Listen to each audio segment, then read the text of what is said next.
함께 말씀을 보겠습니다. 창세기 3장 8절부터 21절까지 말씀입니다. 본문이 조금 긴데 우리 함께 교독으로 읽어나가도록 하겠습니다. 창세기 3장 8절에서 21절 말씀, 저와 여러분 교독으로 읽습니다. 그들이 그날 바람이 불 때 동산에 거니시는 여호와 하나님의 소리를 듣고 아담과 그의 아내가 여호와 하나님의 낯을 피하여 동산 나무 사이에 숨은지라.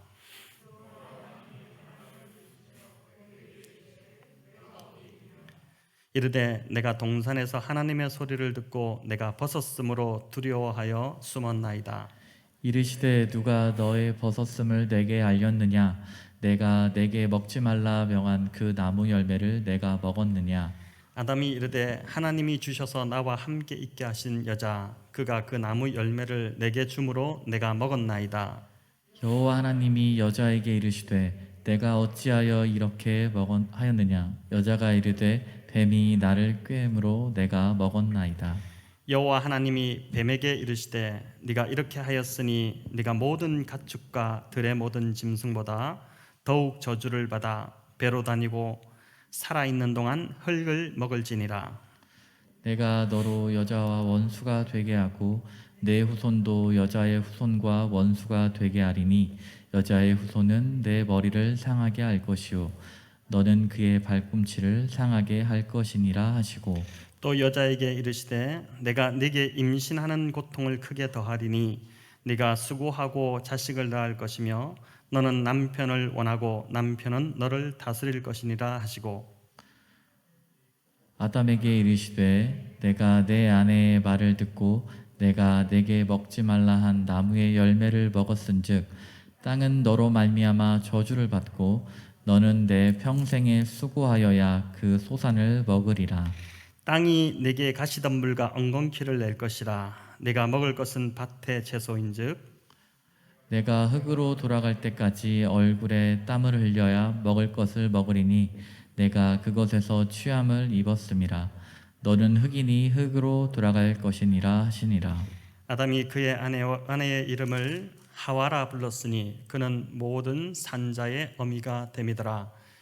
여호와 하나님이 아담과 그의 아내를 위하여 가죽옷을 지어 입히시니라. 아멘.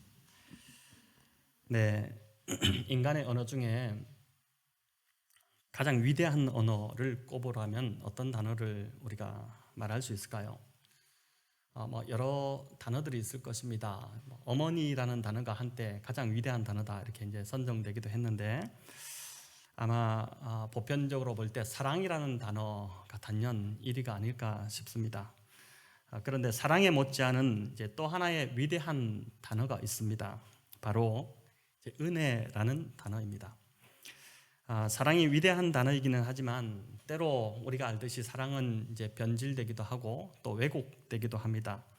그래서 사랑 때문에 어떤 사람은 깊은 상처를 입기도 하고 또 심지어는 목숨을 끊는 운명을 달리하는 그런 일들도 이제 일어나기도 합니다.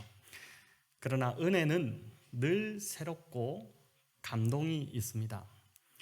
은혜를 잊고 잘못되었다는 사람은 없습니다. 은혜를 입은 자로 하여금 눈물을 흘리게 만들고 굳게 닫혔던 그 마음의 문을 열게 하고 그리고 바닥에 짓밟힌 그 자존감을 회복시켜주고 죄에서 돌이키게 하며 다시 선한 그 삶을 살아갈 용기와 희망을 주는 그런 이제 힘을 은혜로부터 우리가 공급받게 됩니다. 이런 은혜를 한마디로 정의한다면은 이렇게 할 수 있습니다. 은혜는 전혀 자격 없는 자에게 거저 주어지는 선물. 이게 이제 은혜의 아주 좋은 정의라고 할 수 있는 것이죠. 이 정의대로 은혜는 이제 능력이 있어서 또는 자격이 되기에 받는 것이 아닙니다. 이제 받을 자격이 있어서 받는다면 그건 이미 은혜가 아닌 것이죠. 이제 그런 것은 대가라고 그렇게 부릅니다. 대가는 노력한 만큼 받는 것이죠. 자격이 되는 만큼 받는 것입니다. 그런데 경험해 보셔서 알지만 이런 삶은 너무 고단하고 힘이 듭니다. 그래서 인간은 대가를 넘어서는 은혜에 참 많이 목말라 있습니다. 죽도록 노력해도 안 되는 제 자신의 삶에 은혜가 임하기를 갈구하는 것이죠. 그 은혜가 임해야지 살 수 있기 때문입니다. 이 은혜의 이야기를 가장 많이 들을 수 있는 곳이 어디일까요? 바로 하나님의 말씀 성경입니다. 성경에는 하나님이 베푸시는 그 은혜의 이야기가 곳곳에 수두룩하게 넘쳐납니다. 가치 없고 자격 없고 세상에서 쓸모없다고 여겨지던 그런 자들이 하나님의 은혜를 잊고 살아난 이야기, 그 이야기가 성경 곳곳에 또 예수님의 비유 속에 넘쳐나고 있습니다. 오늘 본문 창세기 3장 역시 하나님께서 은혜 베푸시는 이야기입니다. 어찌 보면 성경에 나오는 첫 은혜의 이야기이고 하나님이 얼마나 은혜 베푸시기를 좋아하시는 분이신지를 잘 드러내고 있는 본문이라고 할 수 있습니다. 은혜를 영어로 그레이스라고 하죠. 헬라어로는 카리스라는 단어입니다. 재밌는 건 이 헬라어 카리스의 어원을 따라가 보면 만나게 되는 동사가 있는데 그게 뭐냐면 기쁘다 또 즐겁다라는 동사입니다. 그러니까 기쁘다 즐겁다라는 헬라어 동사가 바로 은혜라는 카리스에서 나왔다는 것이죠.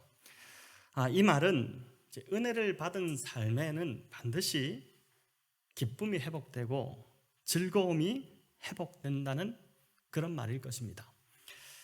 오늘 살펴볼 창세기 3장은 보니까 여전히 에덴 동산을 배경으로 합니다. 에덴은 우리가 살펴보았지만 이름의 의미가 뭐라고 했습니까?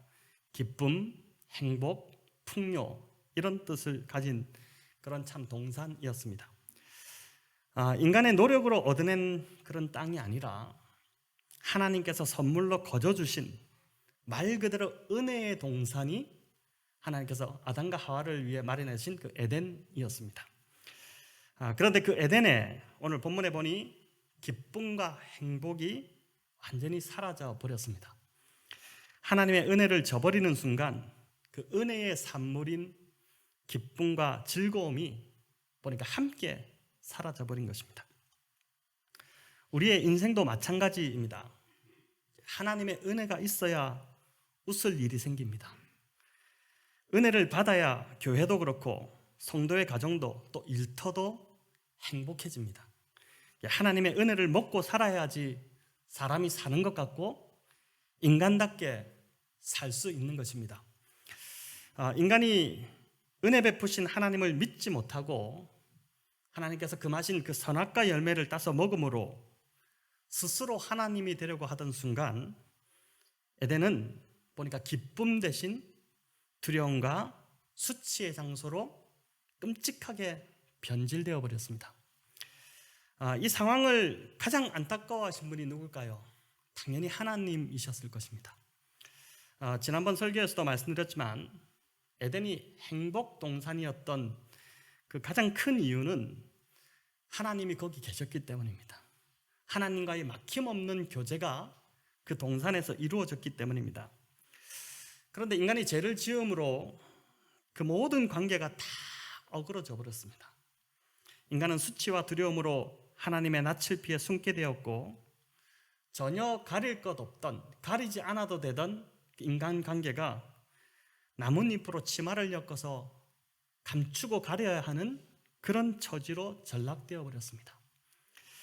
오늘 본문은 이 범죄한 아담과 하와 그리고 뱀에게 하나님께서 형벌을 내리시는 그 내용이지만 그러나 본문을 가만히 들여다보면 형벌 중에도 하나님의 은혜가 피어나고 있는 것을 우리가 볼 수 있습니다. 기쁨과 즐거움이 깨어진 이 에덴을 다시 회복시키고자 하는 하나님의 은혜가 거기에 있다는 것을 우리가 발견할 수 있는 것입니다. 오늘 말씀을 들으며 이 은혜를 보는 눈이 열리시기를 축원합니다. 또한 저와 여러분에게도 이 은혜가 임해서 메마른 나의 영혼이 에덴의 기쁨과 즐거움으로 다시 회복되기를 축원합니다. 본문 9절에는 인생을 향한 하나님의 아주 근원적인 질문이 던져집니다. 내가 어디 있느냐라는 질문이었습니다. 이는 아담이 어디 있는지 몰라서 던진 질문이 아니었습니다. 네가 왜 숨었느냐는 것이고, 네가 있어야 할 자리를 왜 벗어났느냐는 그 하나님의 물음입니다. 죄를 헬라어로 하마르티아라고 합니다. 이 말은 화살이 관역을 벗어난 상태를 뜻하는 단어입니다. 화살은 관역에 정확히 꽂혀야 합니다. 그걸 벗어나면 화살로서의 의미를 상실하는 것이죠. 인간도 마찬가지입니다. 인간이 있어야 할 자리에 있어야지, 그걸 벗어나면 인간으로서 의미를 상실합니다. 인간이 있어야 할 자리가 어딜까요? 그 자리는 바로 하나님과 막힘없이 자유롭게 교제하는 자리였습니다. 그런데 그 자리를 벗어나 인간이 숨은 것이죠. 죄를 지었기 때문입니다. 8절에 보면 하나님께서 바람이 불 때 동산을 거니셨다 이렇게 하는데, 여기 거니셨다는 이 단어의 히브리어 용법을 보면 그날만 거니신 것이 아니라 늘 하나님은 에덴을 거니셨던 것입니다. 늘 날마다 거니시며 인간과 교제하고 그 교제를 즐거워하셨습니다. 그런 상태가 하나님께서 보시기에 심히 좋은 모습이었습니다. 그런데 그 교제가 끊어지고 하나님과의 관계가 단절되니까 그때부터 수치가 오고 두려움이 찾아오기 시작한 것입니다. 우리 중에 누구든지 우리의 삶이, 저와 여러분의 삶이 하나님과 사람이 보기에 심히 좋은 모습이 되고 싶지 않은 사람은 아무도 없을 것입니다. 누구든 삶을 의미 있고 가치 있게 살기를 원합니다. 그래서 열심히 돈을 벌기도 하고 이것저것 자격증을 취득하기도 하고 또 명예를 얻고 성공을 하려고 합니다. 하지만 하나님이 보시기에 또 남들이 보기에 좋은 삶은 그러한 것으로 되지 않는다고 오늘 성경은 말씀합니다. 저와 여러분이 있어야 할 자리를 벗어나지 말아야 합니다. 그것은 바로 하나님과의 막힘이 없는 교제를 누리는 그 자리입니다. 우리가 어디에 있든 무엇을 하든 내 삶을 행복의 동산, 그 에덴처럼 다시 회복하려면, 다시 바꾸려면 하나님과의 관계가 가장 먼저 회복이 일어나야 한다는 것입니다. 이것이 있지 않고 다른 것으로 에덴의 기쁨을 되찾으려고 하는 그 모든 시도는 의미가 없습니다. 그렇게 되지도 않습니다. 범죄한 아담이 가장 먼저 한 일이 뭡니까? 무화과 나뭇잎으로 치마를 엮어서 자기 힘으로 그 치부를 가려보고자 한 것입니다. 인간은 지금도 자기 힘으로 자신의 치부를 또 수치를 가리려고 애를 씁니다. 많은 이들이 돈을 많이 벌면, 그래서 성공하면 그것이 가려질 것으로 그렇게 생각합니다. 또 높은 자리에 오르면 사람들이 자기를 대단히 좋게 봐줄 것으로, 또 존경할 것으로 그렇게 생각합니다. 여러분, 그 대표적인 인물이 성경에 나오는 삭개오였습니다. 그는 로마에 잘 보여서 세리장이라는 자리까지 얻었는데 악착같이 돈을 긁어 모았습니다. 돈을 모으기 위해 많은 사람을 착취했죠. 그렇게 부자가 되면 사람들이 자기를 높이 봐줄 줄 알았고 삶이 행복할 줄 알았습니다. 하지만 삶은 점점 더 공허해졌죠. 그 증거가 삭개오가 예수님을 만나러 갔다는 것입니다. 만약 그 삶이 공허하지 않았으면, 그 삶이 만족했다면은 그가 예수님을 굳이 만나러 갈 이유가 없었겠죠. 키가 작은 삭개오가 예수님을 보려고 돌 무화과 나무에 높이 이렇게 올라갔는데 그를 발견한 예수님께서 뭐라고 하셨습니까? 속히 내려오라. 삭개오야, 속히 내려오라고 하셨죠. 우리 누가복음 19장 5절 같이 읽어볼까요? 예수께서 그곳에 이르사 쳐다보시고 이르시되 삭개오야, 속히 내려오라. 내가 오늘 네 집에 유하여야 하겠다 하시니. 자, 여러분, 이 구절은 은유가 담겨 있는데 삭개오가 키가 작아서 나무에 올라가기도 했겠지만 삭개오는 인생을 높이 올라가기만 하면 될 줄 알고 살았다는 것입니다. 그런 삭개오를 예수님이 속히 내려오라고 하십니다. 높이 올라만 간다고 행복한 삶이 되지 않는다는 것이죠. 예수님이 삭개오의 집에 유하여야 삭개오가 삶이 회복된다는 것입니다. 삭개오가 예수님을 자기 삶으로 초대해 함께 먹고 마시는 그 예수님과의 교제가 회복될 때 삭개오의 삶에 비로소 회복이 일어나게 된다는 것을 보여주는 것입니다. 예수님을 만난 이후 삭개오가 큰 변화가 일어났죠. 모은 재산을 다 나눠주고 착취한 것을 돌려주고 이런 일이 일어났습니다. 예수님을 만나고 보니까 지금까지 돈이 자신을 지켜주는 것으로 그렇게 알았는데 그게 아니라는 것을 깨달은 것입니다. 이제 이게 이렇게 하지 않아도 된다는 것을 느낀 것이죠. 삶의 참 행복은 돈이나 높은 지위가 아니라 예수님과 함께 하는 것임을, 그럴 때 진짜 만족이 온다는 것을 이 삭개오가 깨달은 것입니다. 첫사람 아담과 하와는 뱀의 깸에 넘어가 하나님을 의심하기 시작했습니다. 그래서 하나님의 성품을 의심하는 것이 타락의 시작입니다. 하나님은 자비로우시고 선하시기에 언제나 가장 좋은 것을 우리에게 주시려고 하시는 분이십니다. 이거에 대한 신뢰가 무너질 때 여러분 그때 사단이 우리를 틈타기 시작하는 것이죠. 그래서 하나님이 이렇게 우리에게 늘 좋은 것으로 주시려는 분이시기 때문에 내가 하려고 하기보다 하나님이 말씀하시는 대로 순종하는 것, 여러분 그 삶이 가장 보기에 좋은 삶이 되는 것입니다. 이 하나님을 믿지 못하면 결국 기다리지 못하고 내가 하려고 합니다. 내가 내 삶의 주인이 되고 내가 하나님이 되어 내가 판단하기에 좋은 대로 해버립니다. 그런데 그런 삶은 결코 하나님 보시기에도 또 사람들이 보기에도 좋은 삶이 될 수 없다는 것입니다. 행복과 기쁨, 풍요가 아닌 삶이 늘 허무하고 허전하고 채워지지 않는 그런 삶을 반복할 뿐인 것입니다. 하나님을 믿지 않고 하나님 없이 행하는 삶에 찾아오는 것은 결국 오늘 말씀해 보니까 두려움과 수치, 부끄러움, 죄책감 이런 것밖에 없었습니다. 10절은 하나님의 음성을 들은 아담이 두려워해서 숨었다 이렇게 하죠. 하나님 말씀대로 살아야 에덴의 행복과 기쁨과 풍요가 임하는데 자기 마음대로 해보니까 그 삶이 좋지 않은 삶이 되었다는 것을 그가 눈을 뜨게 된 것입니다. 그런데 여기서 중요한 것은 이런 범죄한 아담과 하와에게 하나님께서 먼저 찾아오셨다는 사실입니다. 이것이 은혜인 것이죠. 다그치고 형벌을 내리려고 찾아온 것이 아니라 다시 기회를 주시고 바로 잡아 회복을 주시려고 오신 것입니다. 여러분 이것이 은혜이고 하나님의 성품인 것이죠. 오늘도 하나님은 여전히 무너진 우리의 삶에 동일하게 찾아오시는 하나님이십니다. 찾아오셔서 회복을 주시는 그런 분이심을 여러분 굳게 믿으시기를 바랍니다.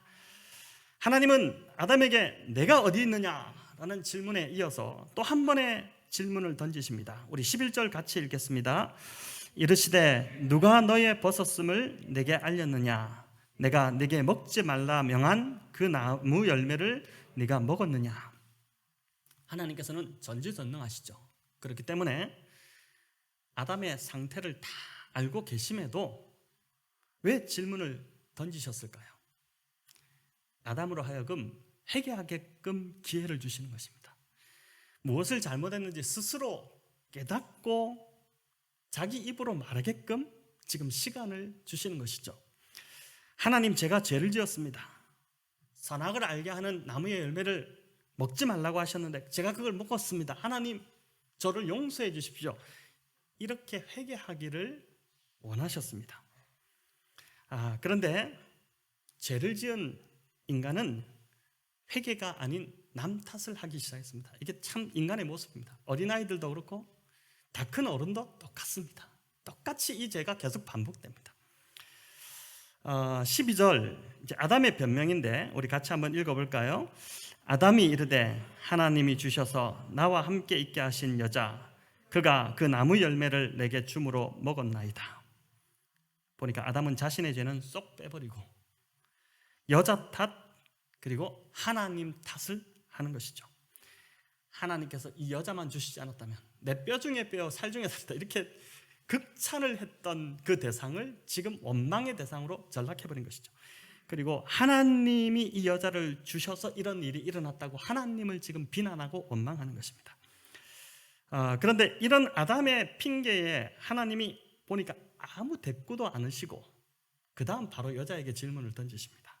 여러분 우리 같으면 자녀들이 부모 핑계를 대고 부모 탓을 하면 어디 부모님한테 이러냐고 화를 버럭 낼 것인데 역시 하나님은 다르십니다.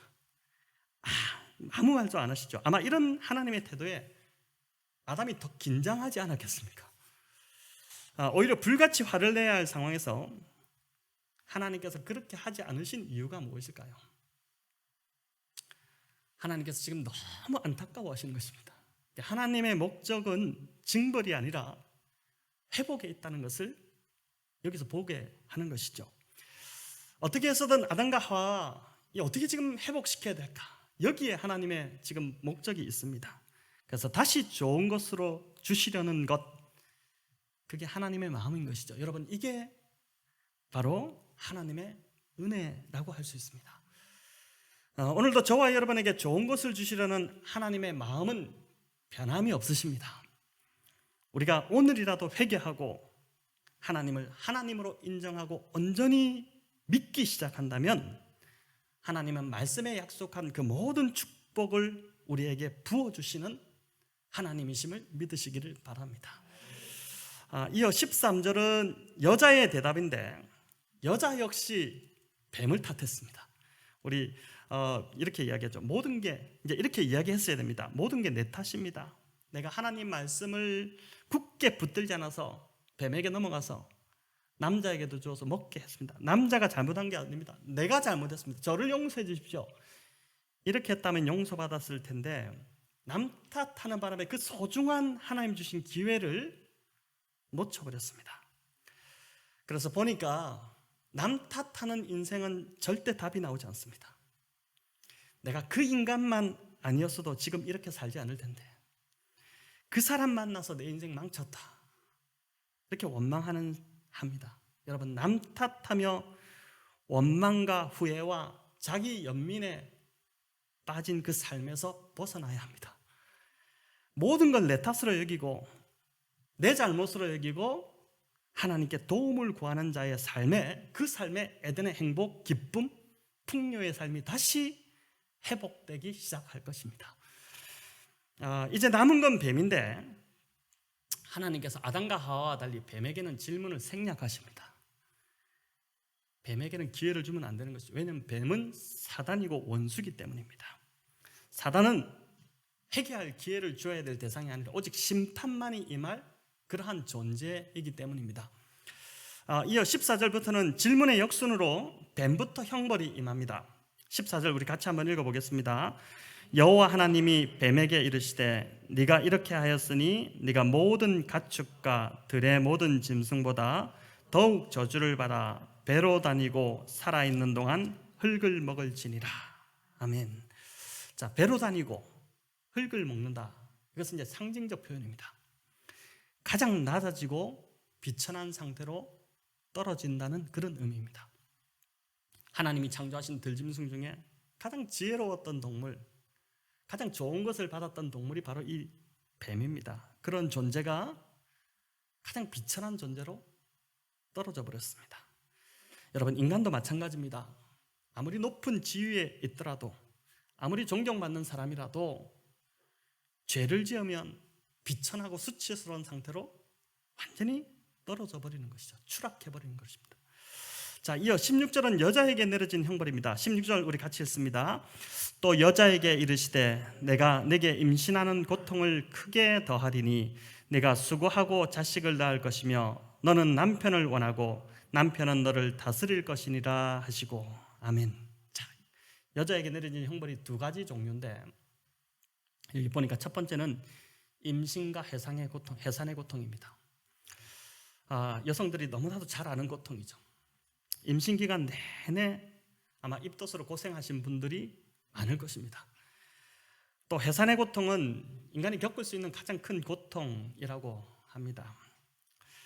자, 여자에게 내린 두 번째 형벌은 여자가 남편을 원하고 남편은 여자를 다스릴 것이라고 합니다. 여러분, 이게 왜 이게 형벌일까 그러기 싶은데, 여기 여자가 남편을 원한다고 할 때 원하다는 히브리어 단어가 참 독특한 의미인데, 이는 어떤 그림으로 표현한다면은 짐승이 이제 먹이를 삼키려고 하는 그 욕망을 뜻하는 단어, 그게 원한다라는 뜻입니다. 같은 단어가 동일하게 창세기 4장 7절에서 똑같이 반복되고 있는데, 아벨을 죽이려는 가인을 향해, 아벨을 시기하는 이 가인을 향해 하나님이 경고하시는 내용에 이게 나옵니다. 같이 읽어볼까요? 네가 선을 행하면 어찌 낯을 들지 못하겠느냐? 선을 행하지 아니하면 죄가 문 앞에 엎드려 있느니라. 죄가 너를 원하나 너는 죄를 다스릴지니라. 여기 보면 죄가 너를 원하나, 여자가 남편을 원하는 것 똑같이 너는 죄를 다스리라고요. 이 말은 죄가 너를 삼키려고 하지만 너는 그 죄를 다스리라는 의미입니다. 남편을 위한 돕는 배필로 지어진 여자가 타락함으로 남편을 집어삼키려는 존재가 되었다는 것입니다. 여러분, 멀리 갈 것도 없고 우리 가정만 보더라도 이 말씀이 아마 실감이 나실 것입니다. 서로를 깊이 사랑하며 도우며 살아야 할 부부 관계가 죄로 인해 깨어지면서 완전히 관계가 지금 어그러지지 않았습니까? 그래서 예수님을 통해 우리의 삶이 타락이 전에 에덴의 삶으로 돌아가지 않으면 부부의 가정생활은 평생 괴롭고 고통스러운 여정밖에 되지 않는 것입니다. 늘 으르렁거리고 서로 잡아먹으려고 하고 삼키려고 하는 정글이 바로 가정이 될 수밖에 없는 것이죠. 우리가 2장에서 살펴본 대로 이제 남자의 소명, 경작하고 지키는 것, 그 의미가 무엇인지를 바르게 이해하는 것과 또 여자가 돕는 배필로 살라는 그 돕는 배필의 의미를 무엇인지를 바르게 깨닫는 것이 그래서 너무나도 중요한 것입니다. 성경적 가치로 우리의 삶을 바꾸지 않으면 우리는 평생 우리가 보았던 그 부모의 어떤 본 또는 주변에서 보았던 그게 진리가 아니지 않습니까? 잘못된 그 본을 따라서 그냥 본성, 죄된 본성을 따라서 행할 뿐입니다. 말씀이 주시는 바른 가치로 우리 삶을 조정하고 바꾸어내지 않으면 우리는 늘 이런 정글과 같은 삶을 살 수밖에 없게 되는 것이죠. 여러분, 이어 17절에서 19절은 아담에게 내려진 형벌입니다. 뭐냐면은 바로 평생 땀을 흘리고 수고해야지 먹을 것을 얻을 수 있는 형벌입니다. 18절은 땅이 가시덤불과 엉겅퀴를 낼 것이라고 합니다. 그리고 19절은 아담은 흙이니 흙으로 돌아가라고 하죠. 여러분, 타락하기 전에는 아담이 땀을 흘리지 않아도 언제든 먹을 것을 얻을 수 있었습니다. 이게 얼마나 생각만 해도 좋습니까?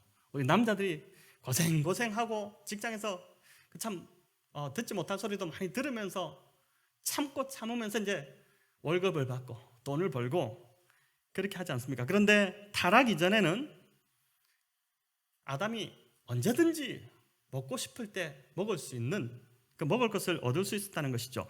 여러분, 2장 9절에 보면 참 재밌는 표현이 나오는데 한번 볼까요? 여호와 하나님이 그 땅에서 보기에 아름답고 먹기에 좋은 나무가 나게 하시니. 자, 여기 보면 나무를 에덴 동산에 나게 하셨는데 표현이 보기에 아름답고 먹기에 좋은 나무입니다. 우리말에 금강산도 식후경이라는 말이 있죠. 근데 여기 보니까 말 그대로 먼저 배를 채우고 나야 보는 것이 눈에 들어오는 법입니다. 근데 에덴은 금강산이 식정형입니다. 그러니까 보는 게 먼저죠. 그러니까 얼마나 먹을 게 흔했으면 먹을 걱정을 전혀 하지 않았으면 먹는 것이 연연치 않았습니다. 보는 것, 그 심미적 아름다움, 이게 이제 더 중요했던 삶이 바로 에덴의 삶이었던 것이죠. 이런 풍요로운 환경이 이제 타락으로 말미암아 수고하고 땀을 흘려야지만이 겨우 먹고 살 수 있는 상황으로 우리가 그렇게 전락한 것입니다. 그런데 하나님께서 형벌을 내리시는 이 본문을 가만히 들여다보면 놀라운 걸 발견하게 됩니다. 형벌 중에도 아담과 하와의 삶에 지금 은혜가 피어나고 있다는 것을 보게 됩니다. 여러분, 세 가지인데, 첫 번째는 하나님께서 뱀은 저주하셨지만 아담과 하와는 저주하지 않으셨다는 것을 본문에서 볼 수 있습니다. 오히려 17절에 보면 아담 대신에 땅을 저주하셨습니다. 우리가 자식들 막 할 때 자식 직접 때리지 못하고 옆에 있는 방석을 때린다든지 뭐 이런 것처럼 하나님이 이제 자식이 아무리 속을 썩여도 우리가 저주하지 않지 않습니까? 인간에게 형벌은 내리셨지만 저주하지 않으셨습니다. 그렇게 이 형벌은 형벌 자체의 목적이 있는 것이 아니라 회복을 위한 징계로 지금 주어졌다는 것입니다. 두 번째 은혜는 비록 남자와 여자에게 형벌을 내리셨지만은 하나님께서 처음에 주셨던 그 소명을 거두지 않았다는 것을 우리가 발견하게 됩니다. 남자에게는 땅을 경작하고 지키는 소명을 주셨는데 타락 이후에도 여전히 땅을 일구는 그 일을 하게 하십니다. 비록 땀을 흘리는 수고는 하지만 그 소명만큼은 거둬가지 않으신 것입니다. 또 여자 역시 생육하고 번성하는 사명을 거두지 않으셨습니다. 비록 임신과 해상의 고통이 더해졌지만 여전히 생육하고 번성하는 그 사명을 가진 자로 살아가게 그렇게 하신 것입니다.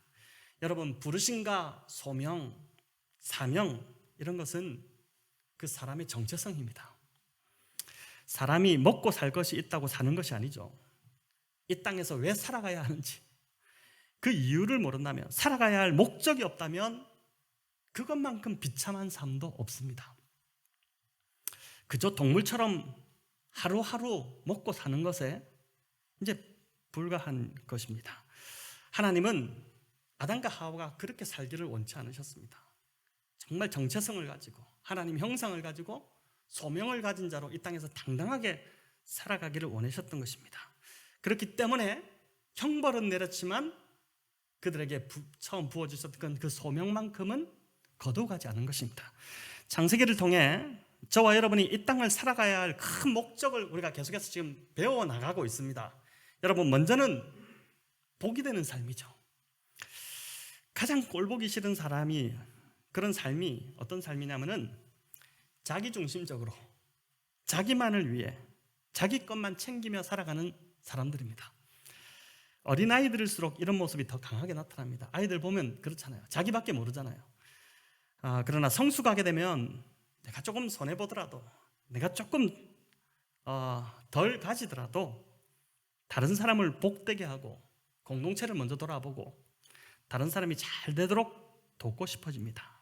여러분, 이런 자들이 주변을 복되게 하는 그 사명을 따라 살아가는 자들인 것이죠. 그래서 예수님도 받는 자보다 주는 자가 더 복되다, 우리가 경험해봐서 알지만 주는 삶이 훨씬 더 기쁨이 있지 않습니까? 이제 그렇게 그 사명이 우리에게 이제 주어진 첫 번째 사명인 것이죠. 또 몇 주에 걸쳐서 우리가 살펴보고 있지만 남자의 소명, 우리 남편들의 소명 뭡니까? 경작하고 지키는 그 소명을 따라 사는 삶입니다. 남자가 경작해야 할 것, 그것은 에덴의 흙만이 아니라고 했죠. 사람의 마음의 토양을 능숙하게 다룰 줄 알아야 한댔습니다. 우선적으로 아내와 자녀들의 그 마음을 알아주고 그 토양을 잘 가꾸고 돌보는 그 일이, 그 사명이 중요합니다. 또 가정을 불안하게 만들고 위협을 가하고 하는 그런 자가 아니라, 요즘 보니까 참 뉴스를 보지 못할 정도로 너무나도 가정에서 희한한 일들이, 이 말씀과는 너무나도 위배되는 일들이, 반대로 가는 일들이 많이 일어나고 있는데, 어떻게 하든 간에 남자는 가정을 안전하게 평온하게 지키는 보호하는 그 소명이 이 땅에서 남자가 가져야 할 무엇보다도 우선되는 소명입니다. 이 소명을 따라서 살도록 이 소명을 하나님이 거두가지 않으셨다는 것입니다. 자, 이제 마지막으로 본문에서 발견하게 되는 또 하나의 은혜의 실마리가 있는데 15절입니다. 우리 같이 한번 읽어볼까요? 내가 너로 여자와 원수가 되게 하고 내 후손도 여자의 후손과 원수가 되게 하리니 여자의 후손은 내 머리를 상하게 할 것이요 너는 그의 발꿈치를 상하게 할 것이라 하시고.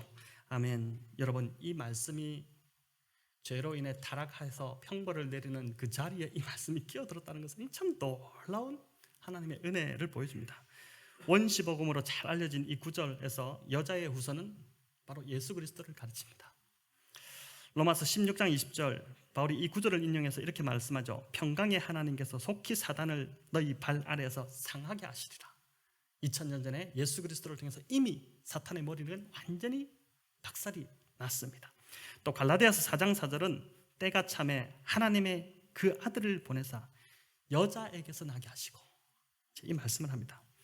자, 이 구절도 창세기 3장 15절을 염두에 둔 말씀인데, 때가 되어 예수님을 이 땅에 보내심으로 아담의 형벌 아래에 있던 그 인간들을 에덴의 그 복된 삶으로 다시 회복하게끔 이미 인간이 범죄한 그 순간에 하나님은 이 계획을 준비하셨다는 것입니다.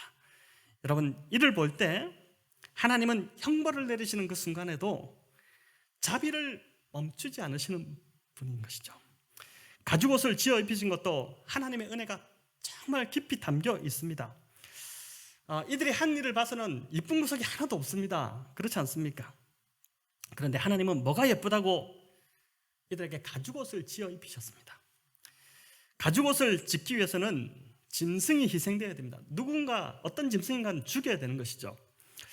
피 흘림이 없이는 제사함이 없다는 제사의 원리가 여기에서부터 나오는 것입니다. 이는 결국 십자가에서 예수님의 피 흘리심을 예표합니다. 자격 없던 우리를 살리시기 위해, 회복시키시기 위해 아들을 내어주신 것, 이것이 바로 은혜인 것이죠. 나뭇잎으로 가린다고 해서 가려지는 것이 아닙니다. 돈, 명예, 권력, 성공 다 나뭇잎이죠. 얼마 가지 못합니다. 로마서 3장의 말씀처럼 예수 그리스도로 옷 입어야지만이, 하나님께서 우리를 예수 그리스도로 옷 입혀 주셔야지만이 진짜 우리의 죄와 허물이 가려지는 것이죠. 말씀을 맺습니다. 여러분, 신앙생활, 과연 신앙생활이, 바른 신앙생활이 뭘까? 이런 고민들을 많이 하는데, 신앙생활은 하나님을 위해 내가 무엇을 자꾸만 하려고 하는 것이 아니라 말씀을 통해 하나님이 나를 위해 행하신 일, 그 은혜에 하나씩 눈이 떠지는 것, 그게 참된 신앙입니다. 내가 얼마나 자격 없는 존재인지, 내가 얼마나 티끌과 같고 먼지와 같은 그 흙에 불과한 자인지를 깨닫는 것이 중요하고, 그런 나를 위해서도 지금도 여전히 은혜 베푸시기를 멈추지 않으시는 하나님을 향해 눈이 떠지는 것, 그 하나님을 경험하는 것, 여러분, 이게 신앙입니다. 나이 들어갈수록 참 좋은 점이 있는 것 같습니다. 나의 연약함을 더 인정하고 받아들이게 된다는 것입니다. 공감하시죠? 젊을 때는 내 힘으로 이것저것 다 할 것 같았는데, 나이 들수록, 세월이 지날수록 우리 찬송가 543장의 가사처럼 하나님을 더 의지하게 된다는 것입니다. 하나님을 의지하고 하나님의 은혜를 더 구하게 되는 것, 여러분, 이게 가장 큰 복인 것이죠. 저와 여러분의 모습은 아담과 하와처럼 여전히 남 탓하고 또 핑계대고 남 비난하고 이런 자들이지만, 원망하고 이러지 않습니까? 그러나 그런 우리에게 하나님은 변함없이 자비로우시며 은혜 베푸시기를 그치지 않으십니다. 이 하나님을 더욱 의지하시고 끝까지 굳게 하나님만 붙드시는 우리 복된 성도님들 다 되시기를 주님의 이름으로 축원합니다.